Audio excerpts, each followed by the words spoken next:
Азыр болсо жаш балдардын караганы телефон. Мен америкалыктарды карап көрдүм. Алар Карагой жайлоосуна келди, бир боз үйдө элеп жашады. Студенттер болчу, мектеп окуучулар болчу. Атайын карадым. Атайын байкап аңдып турдум. Телефон караган бир дагы учурун көргөн жокмун. Эмне аларда телефон жокпу? Америка кандай бай эл? Көрдүңөр го, жылына канча миң доллар? Орто эсеп менен.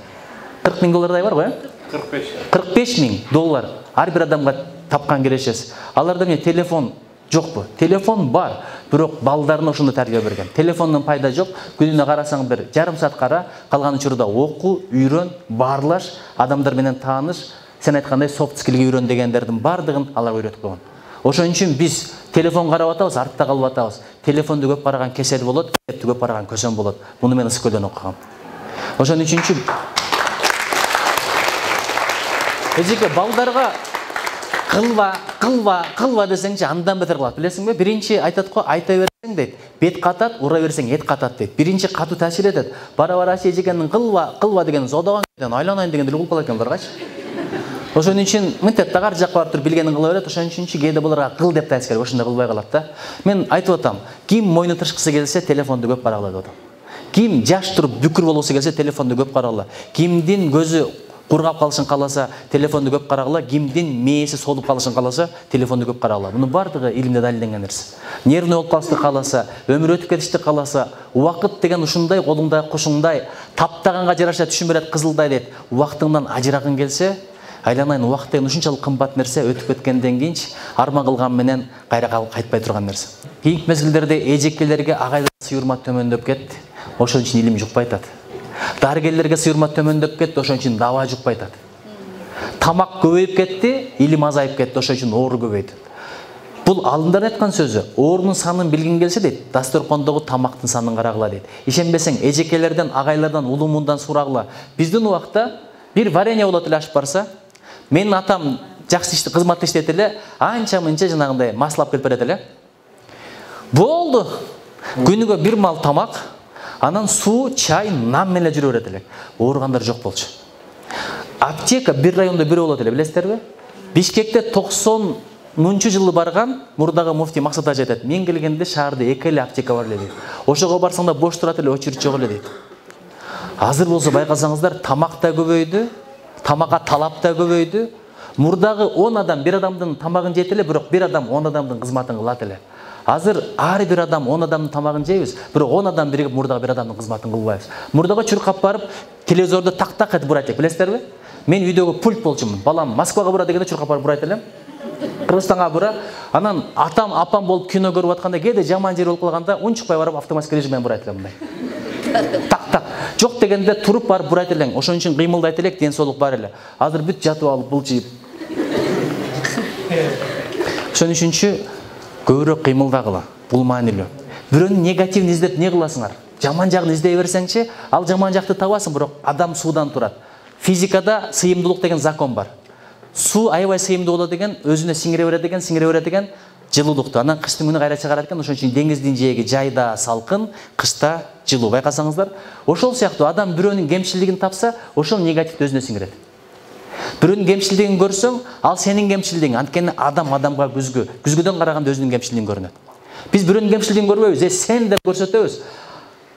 Бир сөмөйүң аны караса, 3 сөмөйүң өзүңү бил деп сени карап турат. Карасаң, өзүңү билбейсиңби деп, 3 эсе жаман сенсиң деп.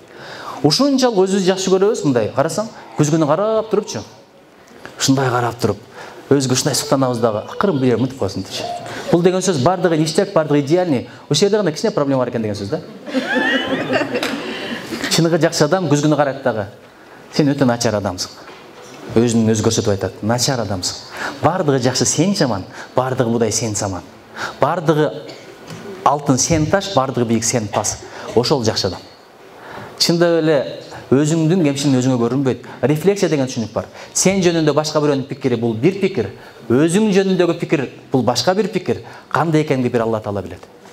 Бирок сүйүү деген нерсе адамдын кемчилигин көрсөтпөйт. Ошон үчүн сүйүп калганда нерсе болсо деле көрүнбөй тура берет. Алам, сүйөм, күйөм болду, мынсыз жашай албайм. Анан кийин апам бир сөзү бар да, үйлөнөрдө дейт, апам айтат, көзүңдү чоң ач дейт. Жакшылап ач дагы, жакшылап карап ал, үйлөнгөндөн көзүңдү жумуп жаша кемчиликтерин дейт. Бизде тескерисинче көздү жумуп алып сүйөбүз. Шундай сүйөбүз, кой десе болбой, жо мен төлкөшүк үйлөнөм. Анан үйлөнгөн күндө көзү чоң ачып алып кемчилигин издейбиз да, мынтепчи. А кемчилик көрүнгөн менен болду. Аркага жол жок, проблема. Ошон үчүн берекелерим көздү жумуп жашаганды үйрөнөлү.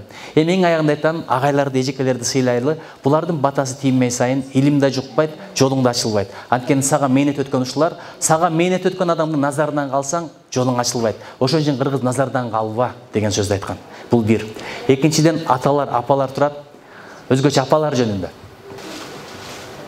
Бир күнү апам да болбой калса кантем деген сезим жүрөгүмдө эзип койду. Бирок ал күн мүмкүн болушунча кеч келсин. Апам, атам дедирсе дедирсин, бирок ботом дедирбесин дейт. Чындап, апаң сен деп ыйлабасын, бирок сен апамды ыйлай турган күн келет. Азыр апаң төрдө отурат, бир күн кирип барасың, ошол төр бош калат. Атаң кроватта отурат. Саганча-мынча кыйкырат, урушат. Бир күн киресиң, ошол үндү сагынасың. Ошол мамилени сагыласың, бирок кровать бош. Ыйлайсыңбы, боздойсуңбу, ал күн кайра келбейт. Ошон үчүн баргыла, апаңардын колунан өпкүлө, мен сени жакшы көрөм дегиле, анча-мынча кыйкырса, бакырса, ушунчалык сүйүнгүлө, анткени азыр менин атам урушса, ушунчалык сүйүнөт элем, бирок уруша турган атам жок. Ошол боюнча бир ыр жаздым эле, бүгүн поэзия кечеси. Аның туура, амынабың натура, акылың ук, алдырбагын ачууга, деп жакшымды, жаманымды бетиме атам гана айтчу болчу батына.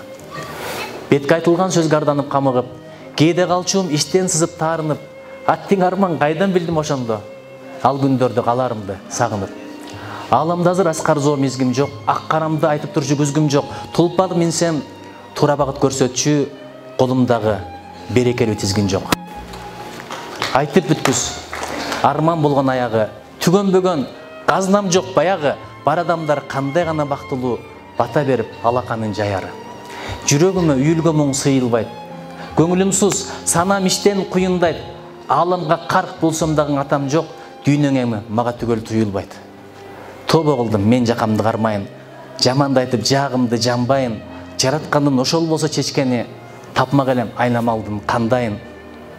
Калгандардын рызкысы көл болсун, ыкбал алатоого тең болсун, атыңды айтып бата кылып жүргөнгө кемибес кенч кагылайын эл болсун.